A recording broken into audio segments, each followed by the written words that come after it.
Alright guys, today we're working on my 2010 Craftsman LT2000. It's the 20 horsepower brakes and Stratton engine. I've purchased my kit off Amazon. I'll post the link above. We're just going to do a carburetor, add a fuel shut-off switch, and clean everything up, and hopefully we bring some power as it's gotten pretty slow. So let's dive into it.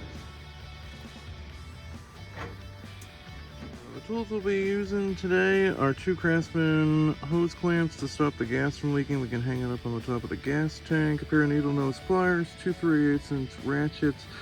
I ended up using a short 8mm socket, a deep 8mm socket, a deep 10mm socket, and I did find it was easier to use an extension, and you need a flathead screwdriver to remove the air filter housing. And let's dive into it. Alright, so the first thing we want to do is remove the cover to the air filter.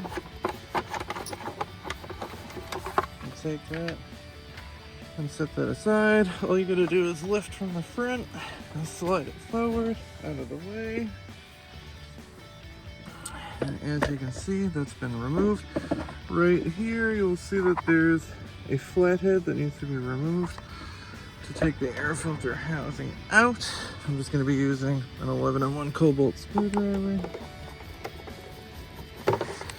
I do recommend leaving the screw in place, but you can take it out. I'm set it off to the side.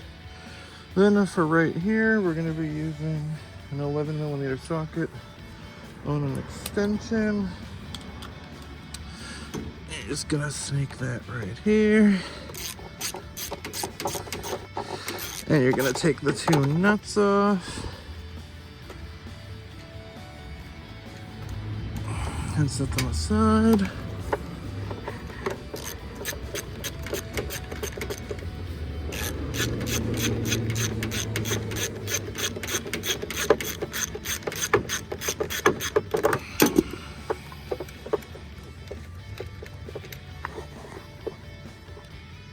Okay, and then we're gonna disconnect the fuel line.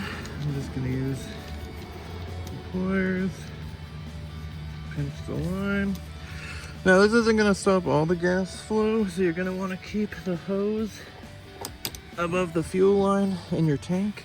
So I'm gonna take this off. Just be ready to put your finger over it to keep the gas from coming out. And then what I did here, 1 second, is I just want to keep it above. No gas is leaking out. And I'm just going to tuck this behind the zip tie to the tank. And as you can see, that keeps it out of the way and no gas is coming out. Get back to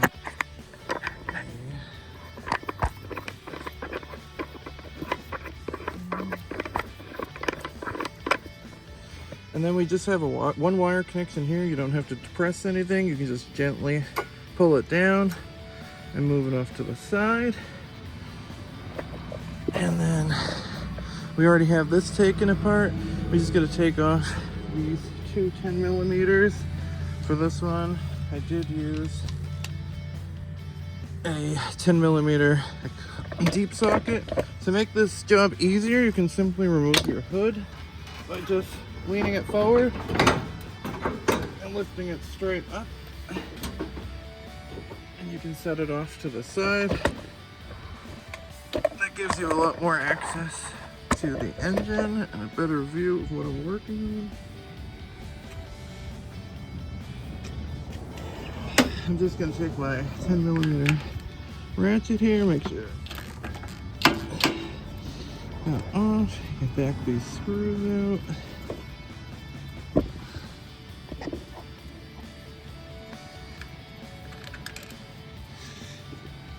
Set those off to the side.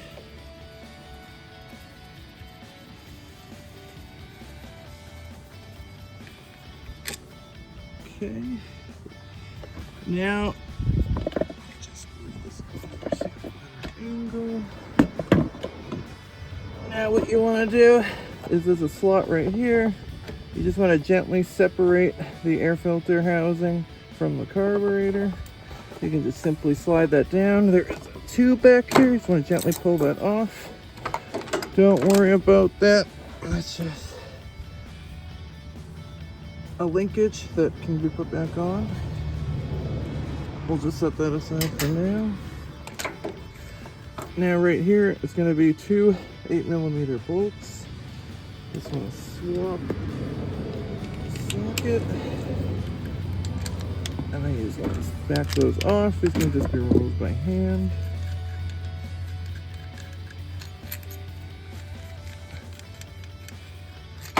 You can set those off to the side. And then as you can see, there is two linkages right here, and this is where the one that fell off came off. I'll show you how to put that back on. You just want to get these apart. Just be gentle. Back that off. Some gas will spill out of the carb. Just have a rag handy, and you can set that aside. And then let me bring this over to the table and we'll assemble the new carb. Alright, so this is what I got my kit from Amazon. I'll link it below. So we just got a carburetor, spark plug, we got a new gasket. I did make this, it's just a fuel shutoff, came with two clamps, just some gas line hooks and a shutoff. This tractor didn't have that. Would have made it so I wouldn't have to jerry rig the fuel line up of the gas tank so it wouldn't leak. They did send me a filter, but it's the incorrect size, so I'm just going to use the foam dust cover on the old filter. It wasn't that dirty. I changed it recently. So let's get this put together. It's fairly simple. You're just going to take the new carburetor, face it towards you like you had it on there. You just want to make sure that you don't forget your gasket. And put the gasket on there. Put that there. You're just going to take the two long 8mm bolts. Just going to run that through there, like so. The other one there. Just going to get it lined up. Oh, that would help. Okay, you can just thread these in by hand. Of course, we're going to use the old elbow torque wrench for this to make sure that these are tight. One, two. Click. Click. Okay, so that side is all set. Now we're going to take the side. Actually, it's easier to put this on afterwards. So let's get this installed and hook up those linkages that are hard to get to if you put this on first. And these are easy to access, as you saw, taking it off with the deep 11mm socket. So let me just bring this over there and I'll be right back with you. Alright, so we have our linkages all hooked up here. We're just going to take our two 10mm bolts. We're going to put them right back in here. Get this back in the engine. We're just going to double check. Just make sure everything's nice and clean. Put the first bolt in. You want to thread these in by hand. I don't like to use power tools on these as it's too easy to cross thread. Okay. Now we're just going to put these in lightly at first until we get the air filter housing back on. And then this, you just make sure that you slide this up in the grooves. You'll see that there's a groove right here. You can just slide that right up in there.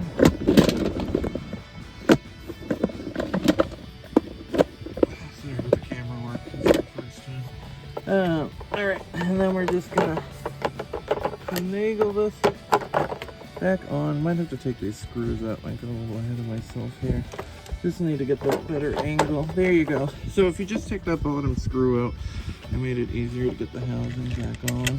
I'll just put that screw back in, finger tight. Before we forget, we just want to put our two 11mm nuts back on right there using the 11mm deep socket, or you can just use the short socket with the extension. It doesn't really matter. I'm just gonna get those back on. Back on. Same idea here. Click.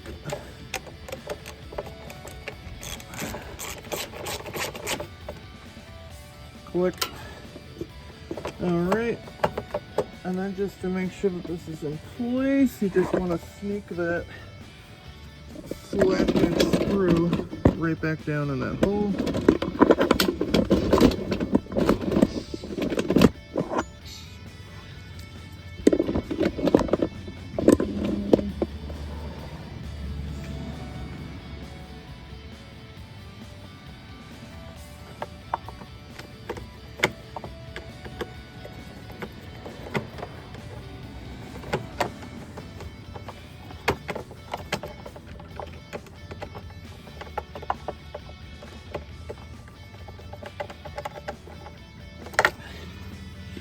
Alright, so I got that back on. We're going to tighten these two up. They're just the two 10 mils.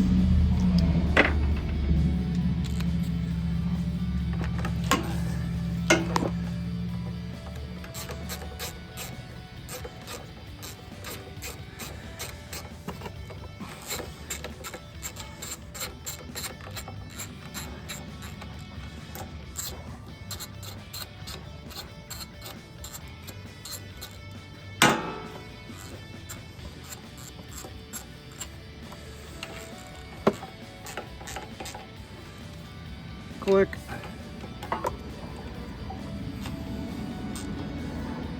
Click. Alright. And then we just want to make sure that we reconnect our wiring. Slide that underneath. Push it up like so. Everything's in place. We just want to check everything. Everything's back in. We can check our linkages. As you can see, everything's working as it should. We're all hooked up. Now, this is where I wanted to add the fuel shutoff. So using this kit, I'm just gonna do the shutoff over here to keep it out of the way. So I'm going to put my hose clamp on. I'd probably say that's like a 5 or 6 inch piece of hose, and maybe like 2.5 inches. So I'm just gonna slide this on like so. Sometimes it's a little easier to put some motor oil on it to make it easier to get it over the fitting, like so.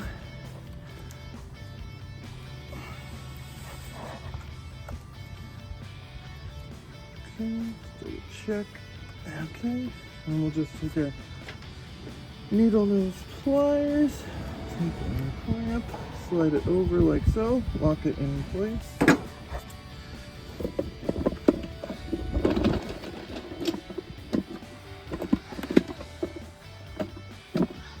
This one, you're going to want to make sure that you do this with it elevated so that you don't have any gas leaking out. We are going to reuse the hose clamp from the original setup. We're going to take that off. We are going to need to put that on here. Just put that like so. I just added it to the fuel line. Let me just show you. It's out of focus. We're just adding that onto this line. Raise the camera back up. So I did buy a new fuel filter for this at Lowe's. The part number 5065. Briggs & Stratton.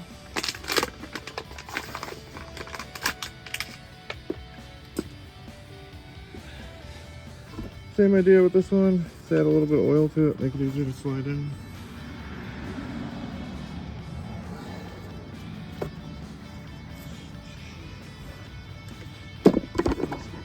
Down. So for this, I'm just going to take the clamp, squeeze it together like so. Nice and taut, no issues there. Now for the old setup, I'm just simply going to remove this. It's not necessary anymore. So I'm just going to take and reuse this part of the hose that's coming off the bottom of the tank.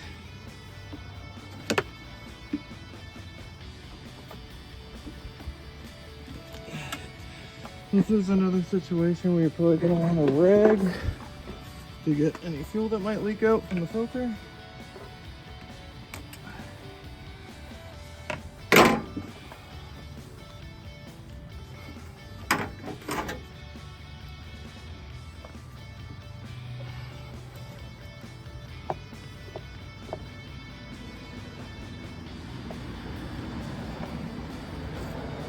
This one's on here pretty good. I'm just gonna cut it off.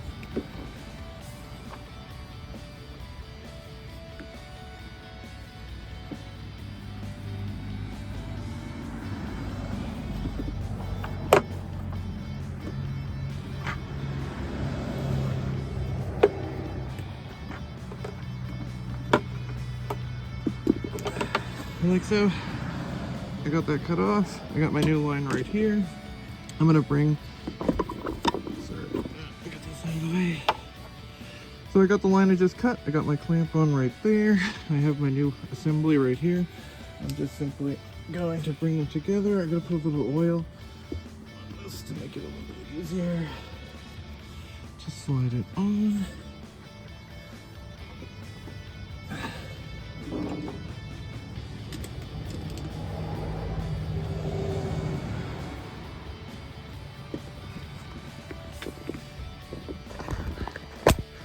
Let me just give you a finished look here.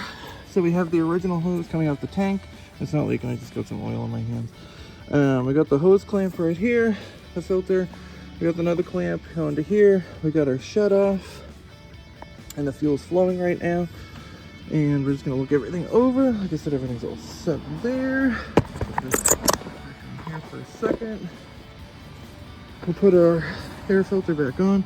We're just gonna put it on an angle like that, and you can simply just push it back a little bit and slide it down. That's locked in place. I'm just gonna make sure that we got fuel. Everything's good there. We don't have any leaks. Just double check everything.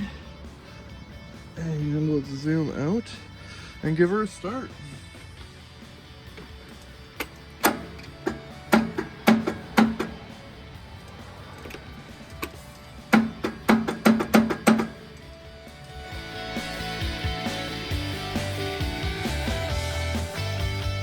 Well, folks, what can go wrong did go wrong. So I did the carburetor change. Everything seemed fine. It was going good, and it wouldn't start. It only turned over like 1/4 of an inch.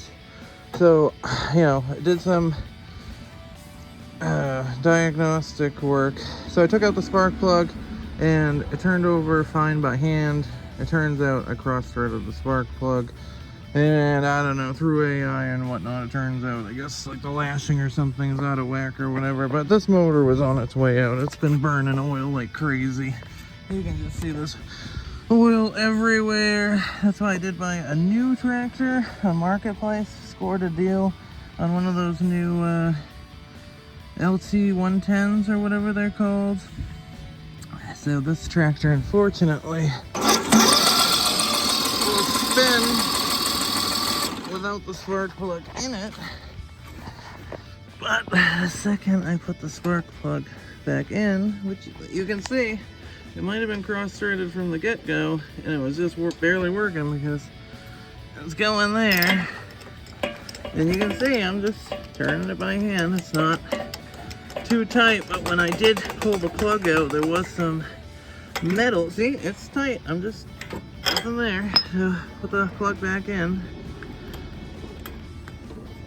Set. And then you'll see it just keeps struggling. Not happening. So I think she's finally dead. And I think I might have had something to do with it. But what are you gonna do? But not everything goes to plan. Starter's hot as shit. And it's not the battery. I put a jumper on it. I pulled the solenoid on it. I've sprayed starting fluid in here. You know, I'll just take her apart for parts. And I'll have to, you know, drain the gas out of it. I'll pull that kit off it. The Amazon kit, you know, I don't think it was perfect. I wouldn't recommend it. But I will say this was quite a fun failure. Learned a lot. Figured out, you know, see if something's hydrolock, motor spinning freely and whatnot. But you know, not everything goes to plan. But yeah, she's just not going. I mean, I've tried everything.